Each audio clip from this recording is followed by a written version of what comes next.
Hello and welcome to another review here, and today we have another episode for season 4 of Star Wars Rebels. We got another dual episode, and I'm pretty sure that for the rest of this season, we're going to get every Monday or every week we have an episode, we're going to get a dual episode. I don't know if they'll all be two-parters, but this one is a two-parter. It's called In the Name of the Rebellions, Part 1 and 2. But before I get into the review, I have to say, spoiler alert, this is only going to be spoiling this episode and maybe something from last episode. Probably not from last episode, but there will definitely be spoilers for this particular episode. Well, this dual episode. With that being said, don't be afraid to hit that subscribe button if you enjoy this review and want to see more like it in the future. At least as long as Rebels is going, and then whatever they do after that. Anyway, let's get into the review. So, Star Wars Rebels, Season 4, Episode 3 and Episode 4, In the Name of the Rebellion. Is it good? And more importantly, did I like it? And it's a yes on both accounts. You guys, Rebels, this season in particular, these past 2 weeks have been really good for Rebels. I think that it's a really good time, and it's 40 minutes, and like last season we got only pretty much only one episode a week, except for the mid-season finale and then the season finale. And so I like getting dual episodes because it makes me feel like I'm getting more than last season, even though by the end of it, we're probably going to have the same amount of episodes. It's just that we're getting, two a week, which to me is really cool. It's just really fun, and it's this episode, or this dual episodes, I'm just going to call it this episode. This episode in particular is a really good look at the difference between the rebellion, like the proper rebellion and Leia, Organa, Bail Organa, Mon Mothma, and the difference between them and Saw Gerrera and some of the other cells in the fight against the Empire, who are really way more ruthless than the rebellion, because you see their difference in their mindsets when they fight the Empire, where you have Mon Mothma and your rebellion that you know from the movies, at least the original Star Wars trilogy. You have those rebels who are very, I guess you would, they follow the Geneva Convention. They don't torture their prisoners. They really do everything in the most humane ways possible, as humane as you can be while fighting a war. They really do everything on the good side. But then you have Saw Gerrera in this episode, who will do anything to get the victory over the Empire. I mean, anything.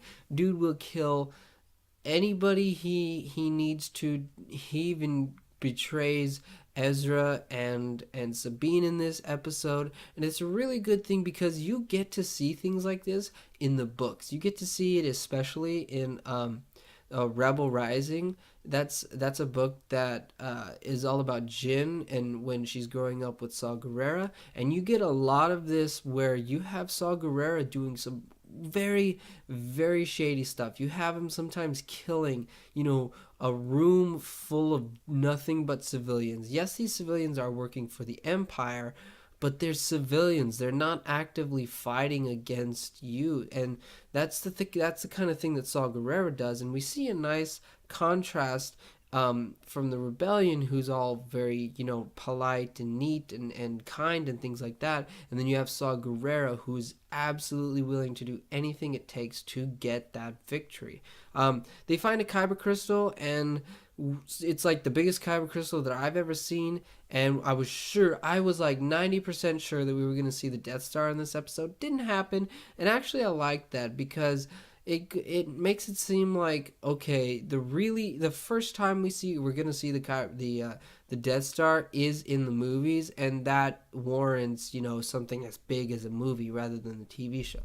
Now this episode primarily focuses on Ezra and Sabine and Saw Gerrera and how they all kind of interact with each other, because for in the part one of this episode, you have Ezra, Sabine, and Chopper, who go to this the that satellite dish, the listening facility that the Empire has on some random planet, and they try to tap into it.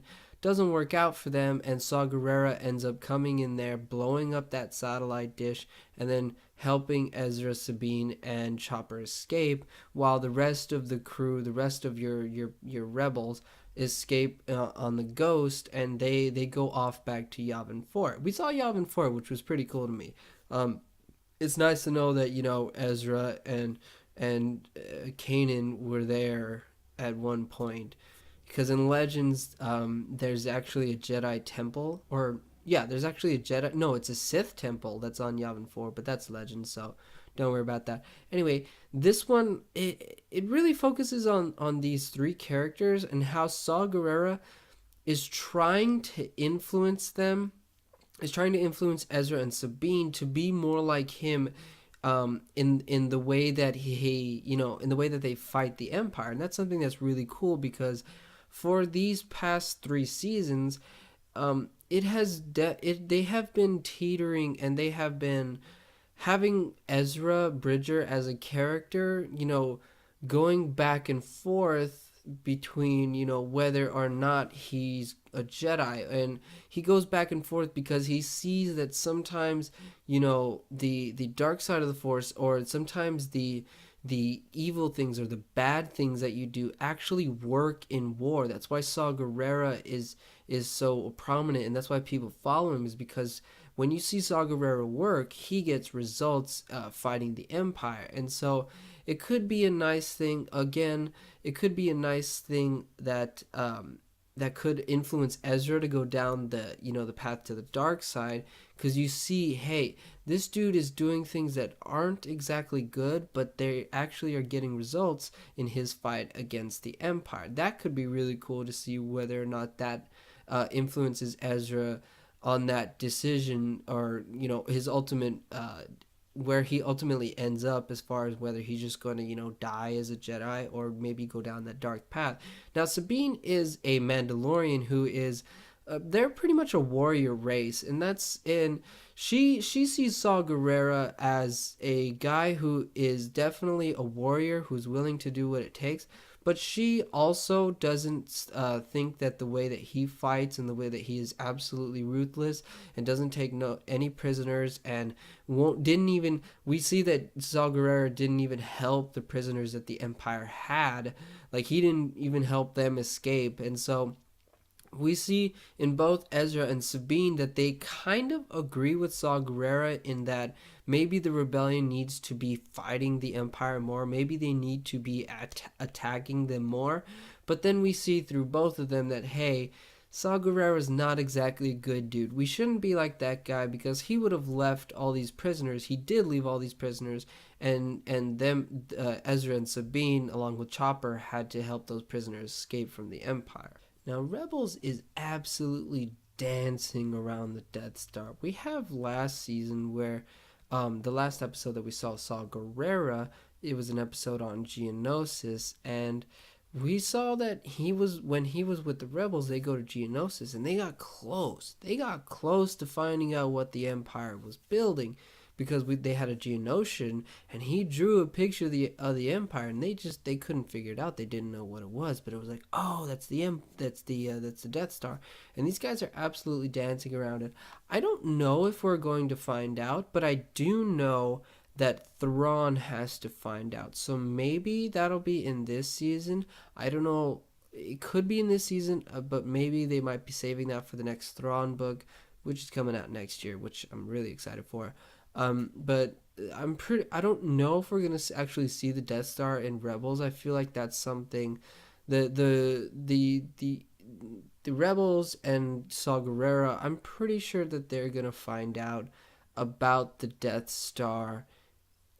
They find out about it in Rogue One, and so I'm pretty sure that they're not going to find out about it during this season of Rebels, which is totally fine to me. And man, dude, that was a big Kyber crystal. That thing was huge, and I really enjoyed how it sang to Ezra, because we know from the books that the kyber crystals are like living crystals. They are connected to the force, so it makes sense that Ezra would be able to sense it and would be, it would call to him because he is also, I mean, everything is the force surrounds us, binds us, and connects us all. But like when you can feel the force like Ezra can, it makes sense that he would be able to feel something that big over there, and it's really cool.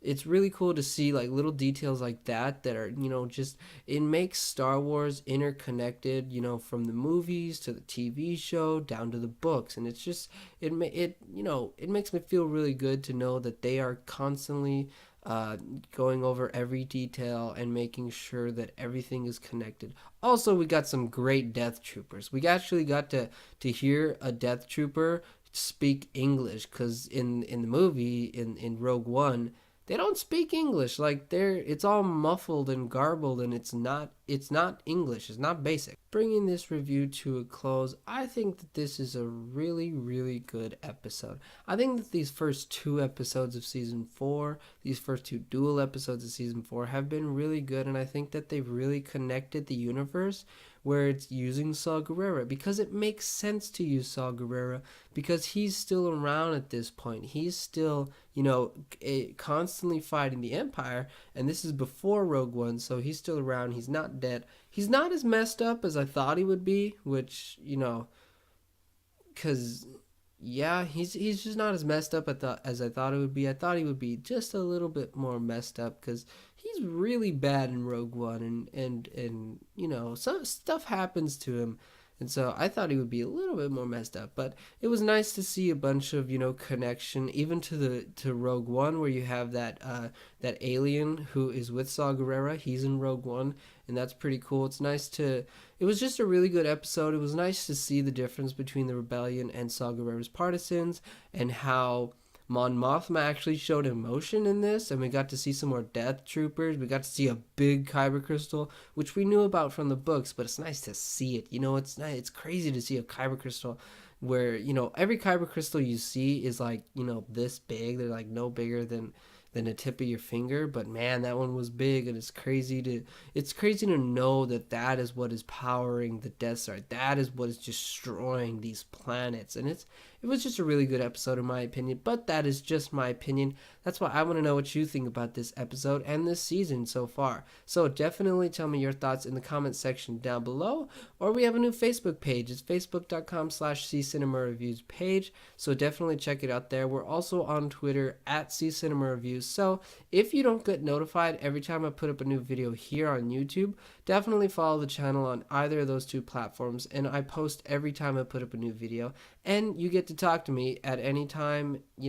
Just I want to have a discussion on this because I like Star Wars. So yeah, let's have a discussion. That's going to be pretty much it. Last thing I want to say is, if you've enjoyed this review and want to see more like it in the future, don't hesitate to hit that subscribe button and hit that little bell next to the subscribe button so you do get notified here on YouTube when I put up a new video. And thank you for watching this one. May the Force be with you.